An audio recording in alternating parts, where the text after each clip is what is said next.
5-6 ans, mon père ne m'avait jamais fait de cadeau, enfin personnellement, et il m'avait ramené de Paris un petit buste en plâtre de 4 sous de Napoléon. Bon.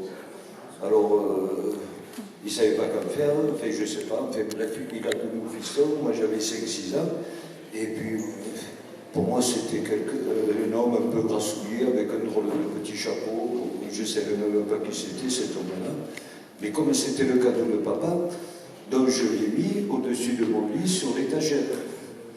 Et alors, comme mon père était bien souvent absent, donc c'est devenu le père absent, la statue du commandeur. Et puis à force, avec les années qui passaient, j'ai vu que bon, Napoléon, c'était un chef de guerre redoutable. Il a cumulé victoire sur victoire, et puis surtout, il avait des soldats magnifiques que je voyais sur des petites images Malabar, les boîtes d'allumettes de la Ciotat, enfin bref. Et je les reproduisais en pâte à modeler. Parce que j'avais une passion, c'était la pâte à modeler. Et je trempais mes petits personnages dans du vernis mohican. Alors ça les rigidifiait et en même temps ça leur donnait un beau brillant proche de la céramique. Et puis en évoluant comme ça, plus ma passion montait pour les petits soldats de Napoléon, les petits soldats de la grande armée, plus mon père était contre Napoléon. Il le voyait comme un rival un peu. Voilà, mais moi je ne comprenais pas quand on est enfant.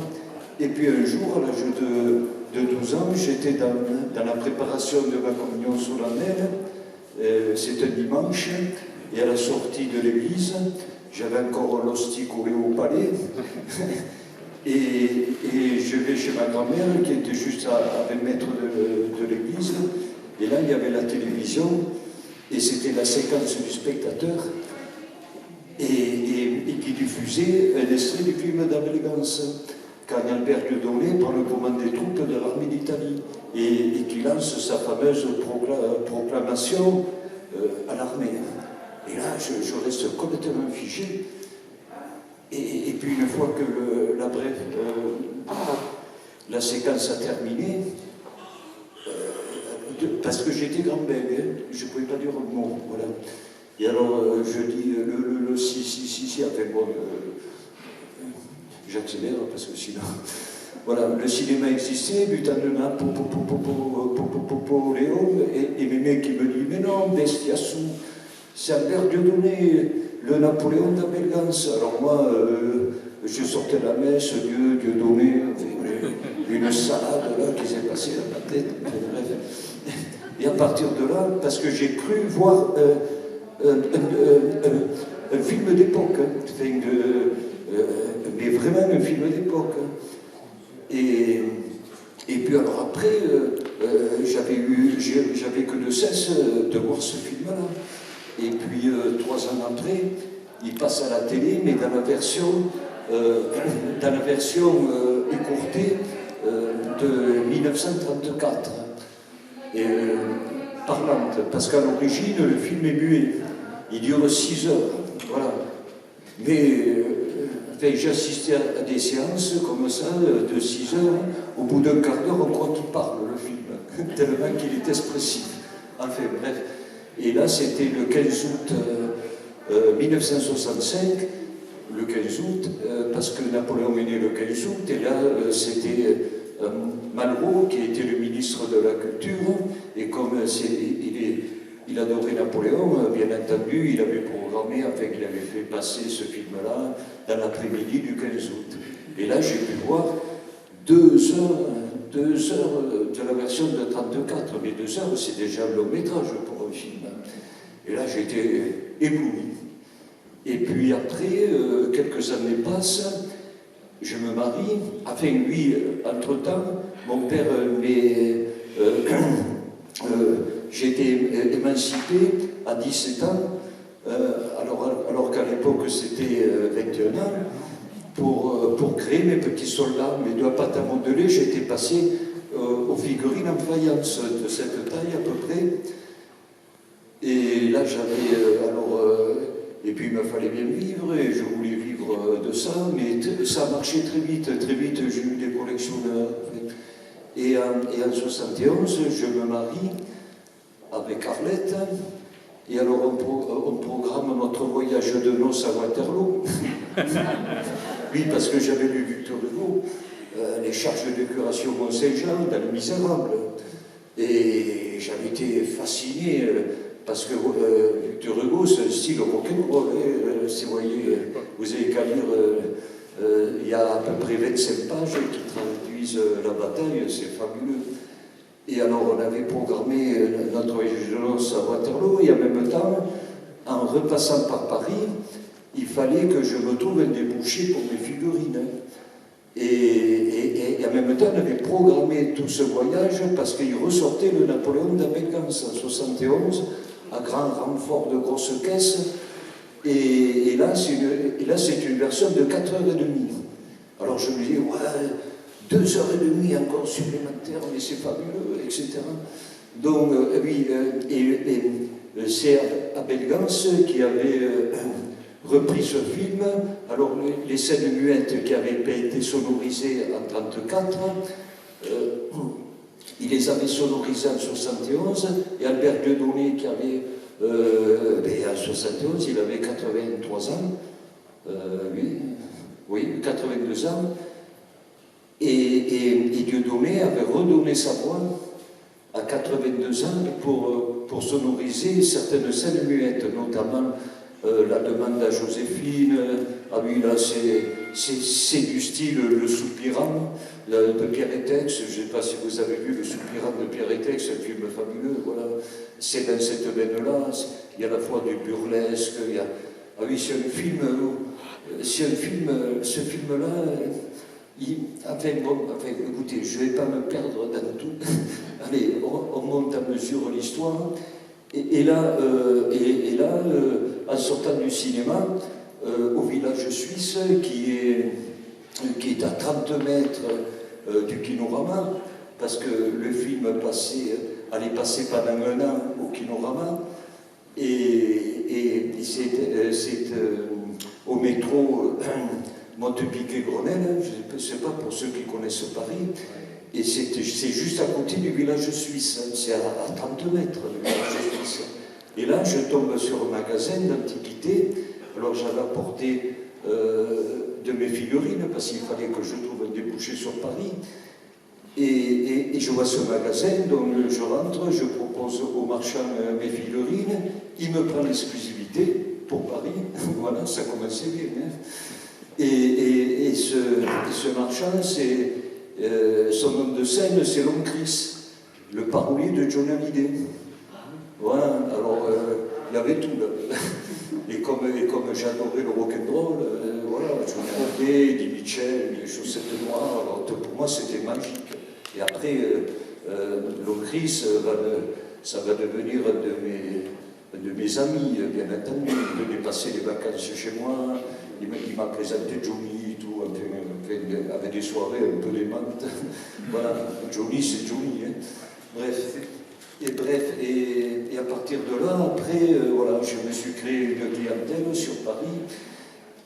Et alors j'ai eu, oui, parce que c'était des pièces uniques que je faisais. Alors donc, ça attirait pas mal de collectionneurs, d'amateurs, notamment Duhamel, le journaliste Duhamel, Balladur, Charles Pasqua, etc., etc.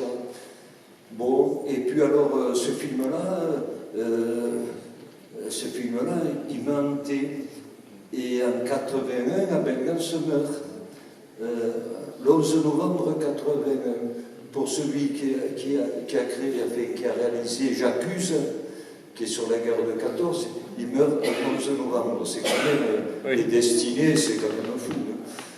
Et là, quand Abelgance meurt, les programmes de télé changent. Voilà, il change le programme et en hommage à Abelgance, il repasse le Napoléon. Et alors là, le Napoléon de la version 71. Et alors là, je téléphone à Chris, parce que moi, je n'avais pas de magnétoscope. Le magnétoscope, en 81, c'était... Bon, Tout le monde n'en avait pas. Hein. Alors, et comme Chris avait acheté un magnétoscope, alors j'ai téléphoné à Chris et j'ai dit oui, Chris, voilà, le Napoléon passe ce soir, si tu peux mal enregistrer. Bon, Bernard, d'accord. Bon. Et alors là, c'est une soirée d'enfer. J'ai fait venir 2 copains pour voir le film. Et puis, alors un copain, peut-être, enfin, je ne vais pas perdre dans les détails parce qu'on n'en sort plus. Enfin, en tout cas, quand le film a terminé, je ne sais pas ce qui s'est passé dans ma tête. J'ai eu comme un blanc, un trou, je ne sais pas. Ça a dû finir, je ne sais pas moi, vers les 2 heures du matin. Et je me suis retrouvé à 7 heures du matin. Je ne sais pas ce que j'ai fait. Je me suis retrouvé devant la tombe de mes grands-parents, au cimetière, devant la tombe de mes grands-parents. Alors là, je me suis dit, oulala, il y a quelque chose qui a tapé. Bref. Et alors après, quand Chris m'a donné les cassettes, alors là, c'était l'enfer. C'est-à-dire, ma soeur, entre-temps, avait acheté un magnétoscope, et j'allais, un jour sur 2, me le faire visionner chez eux. Enfin, chez mon beau-frère et ma soeur. Si bien qu'au bout de 2 mois, ils m'ont vendu le magnétoscope. Et puis alors, quand j'ai eu le magnétoscope à la maison, alors c'était jour et nuit, enfin bref. Je suis rentré dans une sorte de transe, et puis je me suis dit, au bout de quelques mois, je me suis dit, mais si quand c'est mort, peut-être qu'Albert Dieudonné vit. Et là, je me suis dit, ouais, je vais finir ma vie avec l'empereur. Voilà. Et alors j'ai cherché partout où c'est qu'il pouvait, la France est grande, c'est sûr,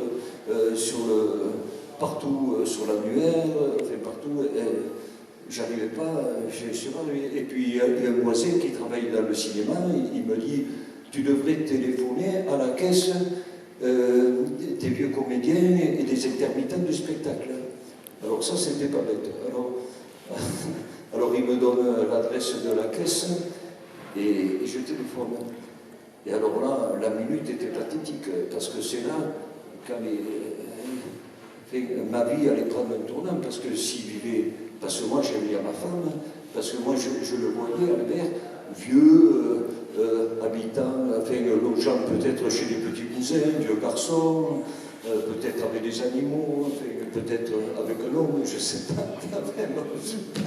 Voilà. Alors je me suis dit, oui, je veux le prendre à la maison. Non, mais c'est pas tout ça, non, mais j'exagère pas, je vous dis, c'est comme ça, à la vertu. Oui, enfin, vous allez me dire, il est journal, enfin, bon. C'est comme ça. Et puis ça m'a permis aussi tout ça ça a motivé ma création, ça a motivé, voilà. Bref, et puis alors la standardiste, elle me dit, bon allez, je vais consulter les dossiers, et puis, et là j'attendais, parce que tout allait se décider là. Et puis au bout d'1 minute, elle revient, elle me dit, voilà, oui, je vois bien un Albert Dieudonné. Alors moi, ça tapait. Et alors elle me dit, ben, oui, je vois bien monsieur Dieudonné, mais seulement, il est décédé en 76 ans. Mais, alors et elle me dit, mais son épouse vit toujours. Alors, pour moi, c'était terrible, parce qu'Albert était mort. Mais après, je me suis dit, son épouse vit.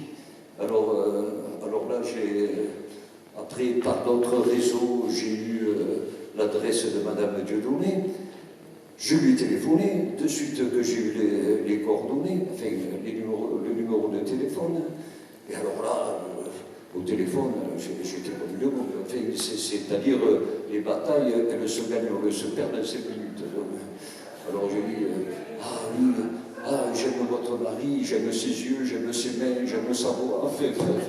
Elle me dit, arrêtez, vous me faites mal. Enfin, bref. Alors, et elle m'a dit, je vous écrirai pour un rendez-vous. Et j'ai attendu comme ça pendant 3 semaines la lettre pour le rendez-vous. Si bien que les 10 derniers jours, je ne me levais même plus. Voilà, je reste au lit. et j'avais une horloge interne. Enfin, excusez-moi, parce que là, vous allez dire, il est fondu. Non, mais je suis un brave garçon. Hein, voilà. et alors, à midi, comme ça, j'étais dans le lit et je disais à Arlette, courrier, il y a quelque chose? Alors je me disais, non, il n'y a rien. Hop, et je retombais dans une sorte d'inertie.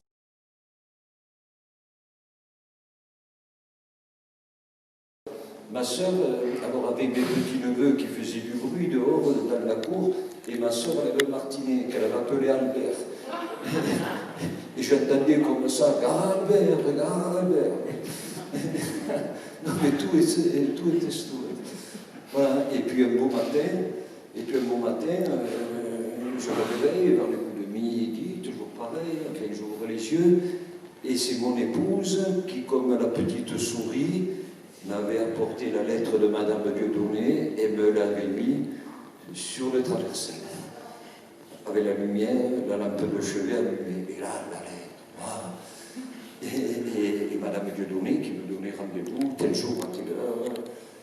Voilà. Alors là, après l'histoire. Alors oui, parce que tout ça, je vais vous expliquer, comme ça va ralentir un peu la vapeur. C'est que j'ai perdu mon grand-père très jeune, j'avais 7 ans, voilà, je m'en suis jamais remis, et j'ai perdu ma grand-mère quand j'avais 16 ans. Voilà. Donc je me suis réinventé des grands-parents. Il y avait Madame Dieudonné, j'ai fait un transfert, après je l'ai compris, après tout ça. Et elle avait le même âge que ma grand-mère, et Albert avait le même âge, mon grand-père avait le même âge qu'Albert. Voilà, ça c'est à la fin de l'analyse. Voilà. Et puis alors, chaque fois que je montais à Paris, j'allais voir Madame Dieudonné et tout. Alors, je ne sais pas ce que j'étais là-bas. J'étais à la fois le petit-fils, le fils, je ne sais pas, le chevalier servant. Enfin, j'étais un peu tout à la fois. Et Madame Dieudonné avait énormément d'affection. Elle avait énormément d'affection. Et puis alors, pour moi, et en 83, le film d'Abel Gance ressort en muet, 6 heures de projection au Palais des Congrès, et Madame Dieudonné, bien entendu, m'invite. Et elle me donne, alors j'arrive à son domicile, elle avait reçu des dizaines de bouquets de fleurs, elle me faisait lire les étiquettes, ça venait d'Australie, tout ça, j'avais l'impression de se marier. Et là, on va au Palais des Congrès, on appelle un taxi, tout ça, c'était merveilleux. C'était ma grand-mère qui m'a mené au cinéma, c'était formidable ça. Et là-bas, alors là, il y avait Jacquard et tout le monde. En plus, le Palais des Congrès venait d'être construit. Voilà. Et Madame Dieudonné m'avait donné l'invitation, mon invitation, et l'invitation, c'est marqué Monsieur Albert Dieudonné, avec les félicitations de la Cinémathèque française, c'est-à-dire mon incarnation était parfaite. Là. Voilà. Et là, il y avait alors les 3 écrans, il y avait l'orchestre, une cinquantaine de musiciens, tout, enfin ça a été fabuleux. J'ai rencontré son fils, Claude Dieudonné, qui avait à peine 4 ans de plus que moi. Voilà. Bref, et puis alors après, on nous invitait, après la représentation, ça va, vous m'entendez? Oui, enfin, après la représentation, on nous invitait au restaurant, voilà, il y avait la ville de lumière à nos pieds, Paris, c'était, waouh, je vivais un rêve. Il y avait peut-être 100 à 150 personnes invitées, il y avait Coppola, tout ça, ça parlait à Merloc, comme dans les coulisses de l'Olympia. Voilà, avant un concert d'Eddie Mitchell, oui, c'était fabuleux. Et moi, on m'avait mis à la table sentimentale, c'est-à-dire, il y avait Madame Dieudonné, j'étais à la gauche de Madame Dieudonné, et puis son fils était à sa droite, elle était bien gardée. Et puis il y avait aussi des vieux comédiens qui restaient du film, et moi, c'était extraordinaire, il en restait encore. Et alors là, j'étais avec Roger de Lisle, j'étais avec Camille Desmoulins, j'étais avec Eugène Le Beauharnais. Alors, Eugène Le Beauharnais, lui, il était aveugle. Il avait des lunettes noires, il avait une canne blanche. Dans le film, il avait 12 ans. Il interprétait un fils de Joséphine. Voilà. Et bref, pour moi, j'étais incorporé dans un film de Fellini, là. Il manquait qu'une musique de Nino Rota. Et puis alors là, à cette table, d'un coup, je ne pouvais plus. Donc je commence à rentrer dans le rôle d'Albert. Alors à Roger de Lisle, je lui dis, alors que j'avais à ma droite, alors je dis, votre hymne remplacera des milliers de canons. Quel est votre nom? Alors il se lève, j'avais remis dans le rôle. Il se lève, Roger de Lisle. Alors il me dit, quel est votre nom? Alors moi je dis, Napoléon et Bonaparte. Et on se sert, comme dans le film. En fait, Eugène Beauharnais, pareil.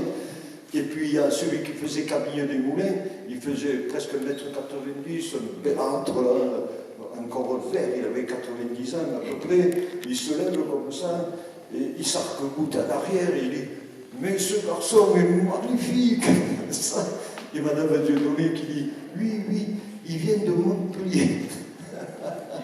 Voilà, et puis après Madame Dieudonné est morte, quelques années après, voilà, enfin, et là j'ai été complètement chagriné, plus que chagriné. Oh, bon, écoutez, je pourrais en parler longtemps, mais bon. Voilà, alors oui, le film, bon, vous devez le connaître, le film, tout le monde en a tellement parlé de ce film. Allez, vas-y, fais voir quelques extraits si tu veux. Allez, parfait. Je peux les commenter en même temps. Oui, parce que je vais vous lire la fin, parce que la fin, vous allez voir. Dans la prochaine séquence, Bernard Beluc commente un film consacré à Abel Gance. Et bien sûr, il parle d'Albert Dieudonné.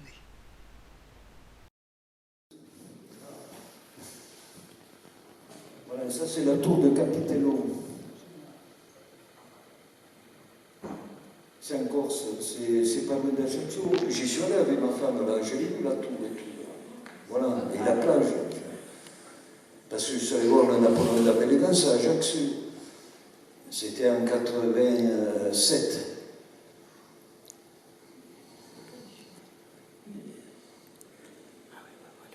Oui, parce que là, il a volé le drapeau tricolore à la consulte. Voilà. Et ça sert de voile. Et après il y a la tempête. Mais après, là, non, on ne va pas le voir, mais la tempête, ah oui, ça c'est super, ça.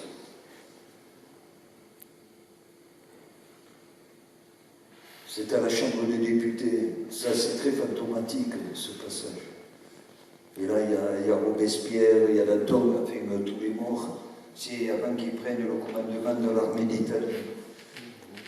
Je veux faire de l'Europe un seul et même peuple. Je veux que partout et toujours on se trouve dans le même pays. Pour atteindre ce but sacré, bien des guerres seront nécessaires, mais un jour viendra où les victoires s'accompliront sans canon ni baïonnette. Voilà, c'est ce qu'il dit là, devant les morts. C'est pour se ressourcer, parce qu'il va prendre le commandement de l'armée d'Italie.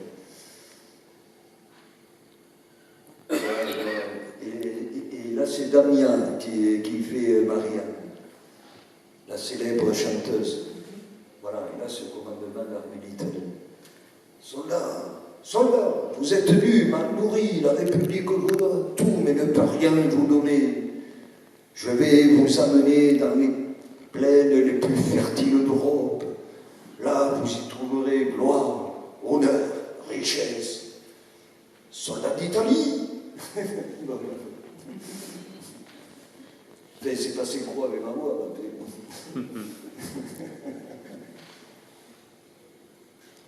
Voilà, c'est une armée de mendiants. De Barbès appelait ça les mendiants de la gloire. Voilà, là il y a eu un montage, là, waouh. Voilà. Et là, il passe en revue les troupes. On dirait un Messonnier.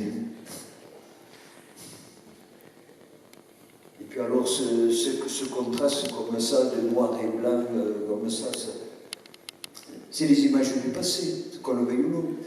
Dans 1000 ans, peut-être qu'il ne restera que cette séquence-là, et on croira que c'est le vrai. Et oui, parce qu'il n'y a pas grand-chose qui aura séparé Albert Dieudonné de cette époque.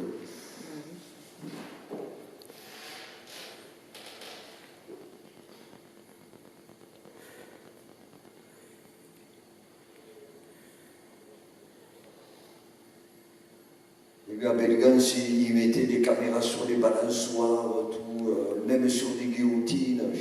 Enfin bref, c'est un innovateur à Belleganse.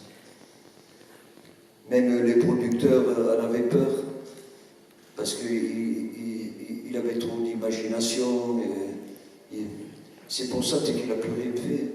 Après, il a fait quelques films comme ça, alimentaires. Mais c'est le parlant qui l'a tué, c'est le cinéma parlant. Parce que ça, c'est un cinéma impressionniste. Vous comprenez ?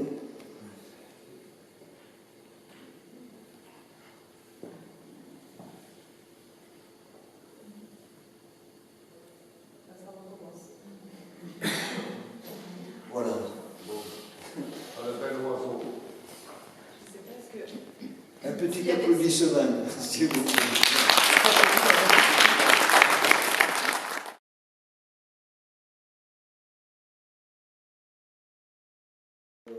Où il y a 4 angles de vue.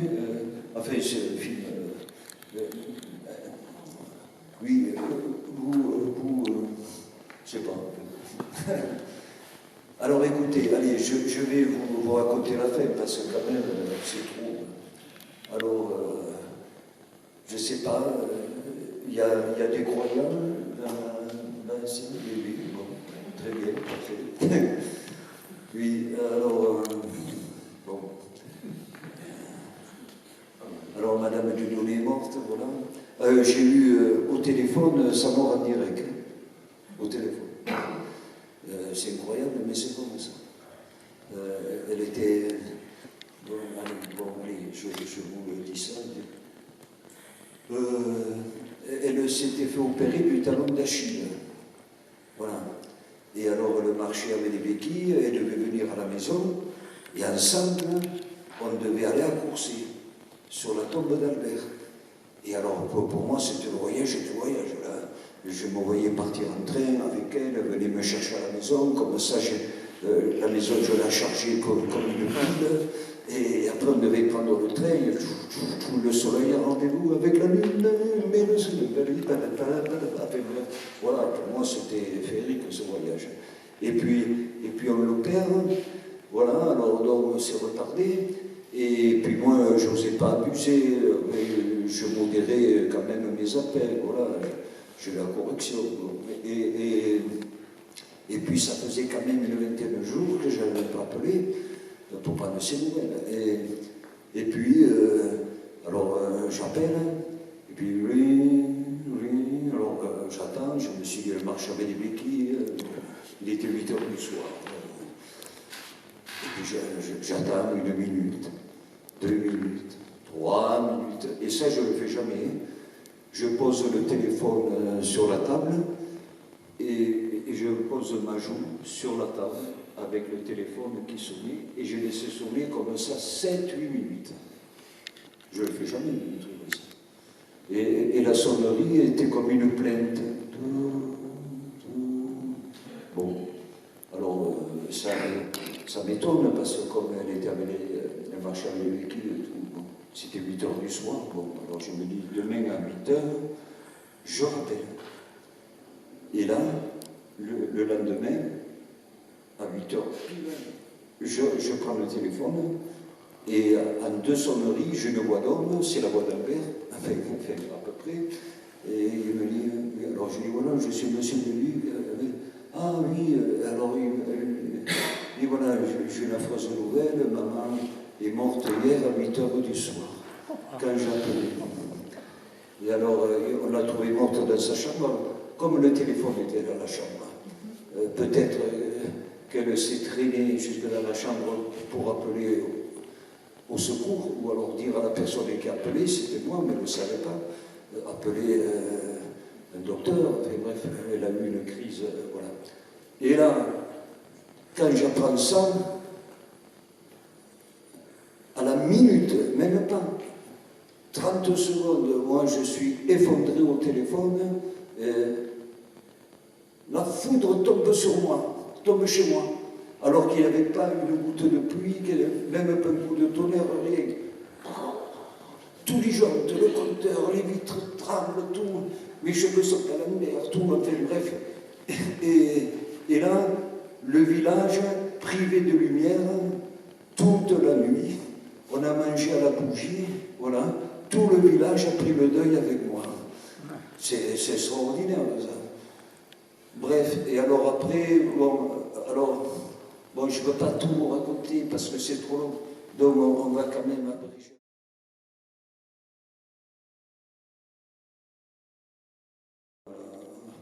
Alors on l'a mis dans le cercueil, et moi symboliquement, je mets un petit téléphone rouge en matière plastique, années 50, sous ses mains, avec le téléphone décroché, voilà. Mais j'ai fait ça symboliquement, voilà. Et le lendemain, une fois qu'on l'a enterré, le lendemain, alors moi je faisais que crier, enfin je suis seul chez moi, donc je peux crier, enfin je devenais fou.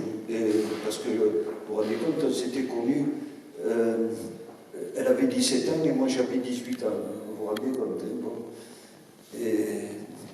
Et puis je prends mon téléphone et je fais le numéro d'Arlette. Alors bien entendu, il y a un disque qui passe, voilà, laissez un message, je me trouve stupide. Et puis je m'assois, là, je me trouve stupide, et puis hop, mon téléphone sonne. Enfin, le téléphone sonne. Bon, alors je prends le téléphone, et c'est ma fille, Marie. Et ma fille me dit, papa, t'es bien assis? Moi j'ai dit, oui, je suis assis, mais est-ce que t'es vraiment bien assis? Mais je dis, oui, Marie, qu'est-ce qu'il y a? Oui, je suis assis, quoi? Et il me dit, ben, on a reçu un message de maman. Et je lui dis, mais comment? Elle me dit, eh bien, il y a ma voisine là, qui vient de construire sa maison, elle la connaissait à peine, ma fille. Hein. C'était une personne qui avait l'âge de ma fille, en gros. Ça faisait à peine 2 mois qu'elle habitait là. Moi, je ne la connaissais pas, je ne connaissais même pas son existence, ni ma femme, ni rien. Et ma fille la connaissait à peine. Et elle me dit, c'est ma voisine qui a reçu un message de maman. Ah bon, mais je lui dis, mais quoi? Elle me dit, oui. Alors elle me dit, parce que la lettre elle est longue, mais après je dis. Alors elle dit, il y a Albert avec moi. Non mais, là, si c'était Pierre ou Paul ou Jacques, on connaît toujours Pierre ou Paul ou Jacques. Mais Albert, il y a presque plus personne qui s'appelle Albert. Vous en connaissez, vous, les Albert? Non, mais non, dans votre entourage. Albert, Jacqueline, sa femme. Non, mais c'est comme ça. Bon. Et puis la lettre, elle est recto verso. Hein. Bon, je vous passe parce qu'il y a plein de choses intimes, et puis des choses que tout le monde peut dire. J'ai vu le tunnel, la lumière, je suis bien arrivé, enfin tout. Enfin, ça, tout le monde peut le dire. Mais là, Albert et Jacqueline, là, c'est impossible. C'est impossible qu'elle le sache, cette personne. Impossible. Et puis d'autres détails qui étaient impossibles à savoir. Voilà. Et alors je lui dis, à ma fille, mais invite-la à manger, invite-la demain. Moi, elle me dit, bon, papa, je vais le faire. Tout. Et il m'a été impossible de me lever de ma chaise pendant 1 heure. Je me levais, je retombais. Ça s'appelle avoir les jambes coupées, ça. Ah non, mais là... Et le lendemain, vite, je vais voir cette personne, et puis chez elle, il n'y a pas de hibou, il n'y a rien. Les murs sont blancs, il n'y a rien. Elle est mariée, elle a 2 enfants, elle a 43 ans, son mari est dans l'électronique, des gens tout à fait classiques. Et alors, elle m'a donné la lettre. Et alors elle me dit, écoutez, c'est pas très bien écrit, je vais vous la recopier. Alors j'ai dit non, si je peux avoir l'original. elle l'a déchiré de son cahier, et gratuit. Mais quel intérêt elle avait? Aucun. Aucun. Et voilà, alors elle m'a dit, quand Arlette est arrivée, parce qu'elle m'a dit, quand j'ai eu votre épouse, au début je ne savais pas qui c'était, après elle a dit qu'elle s'appelait Arlette, et il y avait la télé, elle était 8h30, et il y avait la télé qui marchait, et elle m'a dit que les chaînes ne faisaient que sauter quand elle est arrivée, Arlette. Les chaînes, ça passait d'une chaîne à l'autre. C'est fou. Elle m'a dit, ça ne m'arrive pas toujours, mais quelquefois ça m'est arrivé. Voilà, elle a écrit 2 bouquins, et comme ça depuis l'âge de 7 ans. Après, au repas, j'étais assis à côté d'elle, je lui ai posé 1000 questions, parce que c'est extraordinaire de rencontrer quelqu'un comme ça. Gratos, en plus. Alors, quel intérêt elle avait? Aucun. Il y a Albert avec moi et Jacqueline. Je veux dire, après ça, Madame de Dionnet s'appelait Jacqueline. Voilà. Que voulez-vous que j'oublie? Et elle finit la lettre, elle dit voilà, j'arrête là parce que j'ai beaucoup de travail, c'est qui m'attend. Alors je me demande ce qu'on fait là-haut. Enfin, bref. Non, mais c'est fou. Enfin, je pourrais vous raconter la lettre. Enfin, écoutez, bon, on va arrêter là, hein, parce que là, on finit vraiment. Alors c'est pour vous dire que. Alors ça laisse songeur. Mais enfin, il y a des croyants, il y a des athées, il y a l'assistance. Mais enfin, écoutez, de toute façon, ça donne un espoir, et puis ça coûte pas cher. Voilà. Bon, allez, je vous laisse. Bravo.